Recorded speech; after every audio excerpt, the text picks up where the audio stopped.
अस्सलाम वालेकुम। कभी आपने दिल से ये सवाल किया है कि अगर हम ईमान ले आएं तो क्या हमारी जिंदगी आसान हो जाएगी, या फिर ईमान के बाद ही असल इम्तिहान शुरू होता है?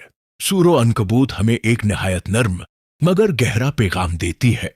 अल्लाह फरमाता है, क्या लोगों ने ये समझ रखा है कि वो सिर्फ ये कह देने पर छोड़ दिए जाएंगे कि हम ईमान लाए और उनकी आजमाइश नहीं होगी?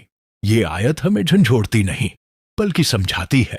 ईमान सिर्फ जबान का इकरार नहीं बल्कि दिल की सच्चाई और अमल की साबित कदमी है। आजमाइश क्यों आती है? क्या अल्लाह हमें तकलीफ देना चाहते हैं? नहीं, आजमाइश दरअसल हमारे ईमान को निखारने के लिए आती है। जैसे सोना आग में तपकर खालिस हो जाता है, वैसे ही मोमिन आजमाइशों से गुजरकर मजबूत हो जाता है। सूरह अनकबूत में अनबियाए कराम के वाकयात बयान हुए हैं। हजरत नूह अलैहिस्सलाम ने बरसों मुखालफत बर्दाश्त की।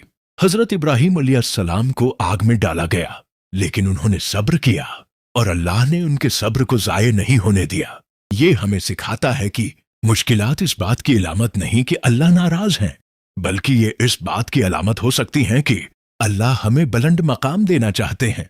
आजमाइश कभी हालात की सूरत में आती है, कभी लोगों के रवैयों में, कभी घर के अंदर भी। सूरह अनकबूत की आयत 8 हमें सिखाती है कि वालिदीन के साथ हुस्न सलूक जरूरी है, लेकिन अगर वो दीन के मामले में दबाव डालें तो ईमान पर समझौता नहीं किया जा सकता। ये बहुत नाजुक इम्तिहान होता है। मोहब्बत भी रखनी है और हक पर कायम भी रहना है। याद रखें, आजमाइश हमेशा आर्जी होती है, मगर इसमें क्या गया सब्र हमेशा के लिए अज्र बन जाता है। सूरह अनकबूत में मुशरिकीन की मिसाल मकड़ी के जाले से दी गई है। वो जाला देखने में बना हुआ लगता है, मगर हकीकत में बहुत कमजोर होता है। इसी तरह दुनिया के सहारे भी वक्ती हैं, असल सहारा सिर्फ अल्लाह है।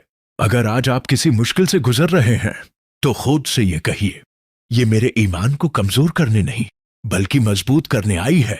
ईमान का असल हसन आसानियों में नहीं बल्कि सब्र के लम्हात में जाहिर होता है। अल्लाह हमें हर आजमाइश में साबित कदमी अता फरमाए और हमारा ईमान मजबूत फरमाए। आमीन। अगर ये पैगाम आपके दिल को छू गया हो तो इस वीडियो को शेयर कीजिए ताकि किसी और के दिल को भी हौसला मिल सके।